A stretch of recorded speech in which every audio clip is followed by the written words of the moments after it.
अस्सलाम वालेकुम जी। आज आपके लिए बनाने जा रहे हैं एक बहुत ही मज़ेदार सब्ज़ी, आलू की भुजिया बनाएंगे। आपको बहुत सी पहले भी सिखाई, ये भी बिल्कुल सिंपल है लेकिन जायका बहुत अच्छा होगा इंशाल्लाह। तो यहाँ पर आप देख लें, तेल है मेरे पास हाफ कप जितना, और अगर इसका रंग देख रहे चेंज हुआ, मैंने इसमें जो है हाफ टी स्पून कश्मीरी लाल मिर्च डाली थी, तो ये कि ज़रा तेल में वो अच्छे से पक गई है। अब इसमें आप डालेंगे हींग। हींग हमेशा गर्म तेल में डाली जाती है, तो 1/4 टी स्पून जितनी ये है। ज़ीरा इसमें जाएगा 1 टी स्पून, और इसके साथ ही आप डाल देंगे प्याज एक बड़े साइज की finally slice. Ginger and garlic paste इसमें जाएगा 2 टीस्पून बिल्कुल भरकर। फ्लेम को हाई पे रखेंगे और सिंपली यहाँ पे प्याज को जो आपने अच्छे से लाइट गोल्डन करना है, ज़्यादा डार्क नहीं करेंगे। तो इसको फ्राई कर लेते हैं और फिर मैं आपको दिखाती हूँ कि आप इसमें क्या डालेंगे। तो देख लें, हल्की सी जो है प्याज सुनहरी होगी, ज़्यादा नहीं इसको हमने ब्राउन करना। उसके बाद इसमें अब आप ऐड करेंगे टमाटर। 3 बनाने साइज के मैंने टमाटर डालने हैं बीच में। नमक जाएगा 1 टीस्पून भरकर है। हल्दी 1 टीस्पून है। पिसी हुई लाल मिर्चें भी 1 टीस्पून, और कुटी हुई लाल मिर्च 1.5 टीस्पून। ठीक है, ये डालते हैं, इसको अच्छे से मिक्स करें।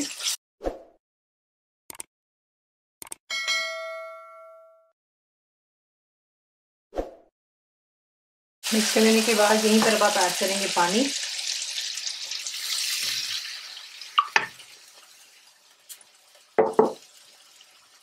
और इसको आपने जो है यहाँ पे इतना कुक करना है कि टमाटर अच्छे से गल जाएं और तेल दोबारा सरफेस पर आ जाए। तो ये कि इसको मीडियम फ्लेम पर रखकर आप अच्छे से मसाला इसका तैयार कर लें। तो देख लें, तेल सरफेस पर आ रहा है और मसाला यहाँ पर तैयार हो गया। अब आपने आलू लेने और उनको छील लेना है और इसे किसी क्यूब्स में काट लेना। तो ये मेरे पास यहाँ पर 1 किलो आलू हैं छिले हुए।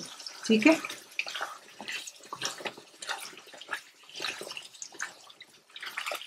फ्लेम को हाई पर रखें और यहाँ पे ज़रा 2 से 3 मिनट के लिए आलू को इस मसाले के साथ में अच्छे से मिक्स करें और उसके बाद इसको चख लें, क्योंकि आलू जो है वो नमक को अब्जॉर्ब करता है। ठीक है ना, तो उस हिसाब से फिर अगर आपके हांडी में नमक कम लगता है तो आप इसे थोड़ा सा ऐड कर लें। तो ये कि इसको अच्छे से यहाँ पे पहले 2 से 3 मिनट के लिए फ्राई करते हैं इसी मसाले में। अब यहाँ पर जो है मैं इसमें ऐड करूँगी बिल्कुल थोड़ा सा पानी। इसको मिक्स कर लें और इसे फिर कवर कर कर मीडियम फ्लेम पर कुक कर लें, क्योंकि 3 मिनट में तो आलू वैसे ही आप देखेंगे ट्रांसपेरेंट से होने शुरू हो जाते हैं, ट्रांसलूडेंट जो होता है, सॉरी, बिकॉज वो ये होता है कि गलने शुरू हो जाते हैं। ठीक है ना, तो ये कि पानी थोड़ा सा डाला। अब इसको मीडियम फ्लेम पर रखकर कवर करके कुक कर लें यहाँ तक कि आलू अच्छे से गल जाएंगे। और उसके बाद जो है जैसे आप देखेंगे कि आलू गल गए हैं तो आपने भी उसके बाद फ्लेम को हाई कर लेना है और तमाम पानी को खुश्क कर लेना है। इतना वेट मत कीजिएगा कि अभी पानी खुश्क नहीं हुआ तो हम उसको मीडियम पे रखें, फिर उसका ये होगा कि आलू का हलवा बन जाएगा। तो दैट इज़ इवन फाइन। अगर आपको मैश किस्म के सब्जियां पसंद है तो उसमें प्रॉब्लम कोई नहीं, जायके में कोई फ़र्क नहीं आता। लेकिन नहीं कि अगर आप चाहते हैं कि खड़े खड़े आलू नज़र आए तो उसका यही ट्रिक है कि मीडियम फ्लेम पर रखकर इतना कुक करें कि आलू गल जाएं और उसके बाद फ्लेम को हाई कर लें और इसका जो है पानी खुश कर लें। ठीक है, फिर मैं आपको दिखाती हूँ। तो देख लें, यहाँ पर आलू गल गए। ठीक है, अभी भी इसमें पानी है, तो उसके लिए मैं क्या करूँगी, मैं फ्लेम को हाई कर लूँगी। ये देखिए, ठीक है, परफेक्टली डन। फ्लेम को हाई कर रहे हैं, तमाम पानी को खुश्क होने देंगे, तेल सरफेस पर आ जाएगा और आलू की जो भुजिया हमारी यहाँ पर सब्जी तैयार हो जाती है।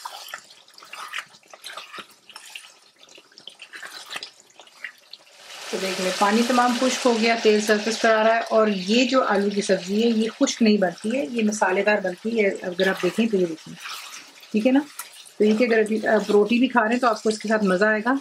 खुश्क सिर्फ आलू नहीं होंगे जैसे आलू की कतली हम लोग बनाते हैं। ठीक है, थोड़ा डिफरेंट है। गरम मसाला पाउडर मेरा होममेड इसमें जाएगा 1 teaspoon level. Bullet green chillies हैं 3 हैं, उनको मैंने 4 हिस्सों में काट लिया था। कसूरी मेथी इसमें डालेंगे 1 टेबल स्पून जितनी।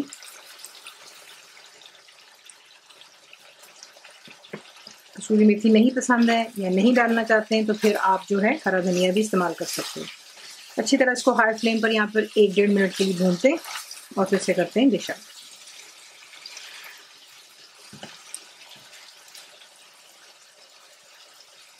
इसी से इसको बनाते हैं, सर्व कीजिएगा रोटियों के साथ, पराठों के साथ में, पुदीने की चटनी, थोड़ा सलाद वगैरह बीच में इस्तेमाल कीजिए। तो ये कि रेसिपी आपको पसंद आती है तो प्लीज़ को लाइक शेयर सब्सक्राइब जरूर किया करें। कंप्लीट रिटन रेसिपी आपको मिलती है मेरी वेबसाइट पे विच इज cookWithFaiza.net पर, और उम्मीद है आप लोगों ने मेरी ऐप भी डाउनलोड कर ली होगी जो कि फ्री है। तो ज़रूर बनाइएगा। आपको कैसा लगा दुआ में याद रखें। Thank you for watching the video. मेरे चैनल को सब्सक्राइब करें, बेल आइकॉन का बटन दबाएं, मेक श्योर कीजिएगा कि ऑल भी प्रेस कर दीजिएगा ताकि आप लोगों को मेरी लेटेस्ट वीडियोस रिसीव हो जाएं।